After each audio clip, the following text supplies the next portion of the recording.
Mayong gabi mga karebelasyon, ano sa kita sa atong Bible verse ni Takla sa gabion, kini ang kalanon sa espirituhanon nga mao ang pakidugtong sa atong abuhay ng Diyos. Ang atong tapiko ning Takla sa gabion mga karebelasyon, sa pagbuhat sa Ginoo, kontrol ba ang hunahuna sa tao sa Ginoo? Ano na ba'y kagawasan ang tao sa pagdesisyon sa iyang kaugalingon? Ang tao ba sama sa robot? Sama ba sa kabaw nga hitan nga magsunod-sunod sa iyang amo? O kontrolado ba kita mga karebelasyon? Dako nga pangutana sa matag usa kanato kun ang atong kinabuhi, ang atong hunahuna o utok kontrol ba sa Ginoo? Mao ni ang atong tubagon karon mga karebelasyon.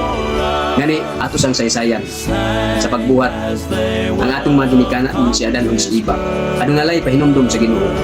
Ingnan si Adan ug si Eva. Makakaon kamo sa tanang prutas dinhi sa tanaman sa Eden. Apan sa usa lamang dili kamo mukaon. Kay kun mukaon kamo mamatay. So unsa lang gibuhat? Nagdesisyon sila sa iyang kagalingon sa pagkaon sa mao nga prutas ug hinungdan nga sila nakasala.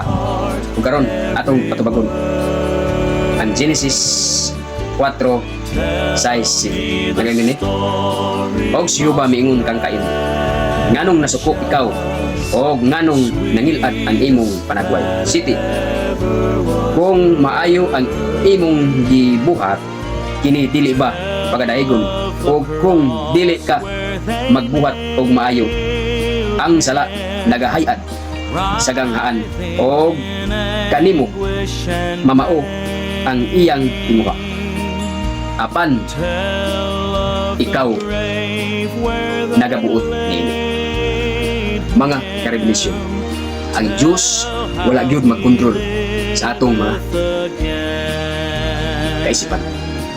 Kung dili nahibalo ka ug unsa ang maayo ug dautan. Pwede ka magdesisyon sa imong kaugalingon, mupatay og tao, pwede. Mangawat, pwede. Og maghimog dautan, pwede. Apan ang imong ibuhat nga dili maayo, sala. Ikaw magbuot sa imong kaugalingon kung ikaw magpakasala, kung ikaw mahimo og pagkamaayo. Sumaw ni ang tao dili kontrolado sa Ginoo ang iyang pangisip. May kaugalingon tang desisyon sa tanang gibuhat sa atong abiyong Diyos, mga mananapan sa isda ug sa kalangitan. Apan espesyal ang tao. Ang mga mananap kontrolado sa Ginoo o kontrolado sa tao, kitay magabuot. Apan ang tao espesyal sa tanan. Dunay pangisip, kamao mo sabot. Apan ang tao adunay pangisip nga free sa pagbuhat sa maayo o pagbuhat sa kautan. Sumaw ni ang ato Bible verse ning Takla sa gabion, magiging kaninyo ang gugma sa Ginoo ug ang panalangin magauban kanunay sa inyong kinabuhi ug sa makausa magiging kaninyo. Daghang salamat sa inyong pagpaminaw ug God bless sa tanan.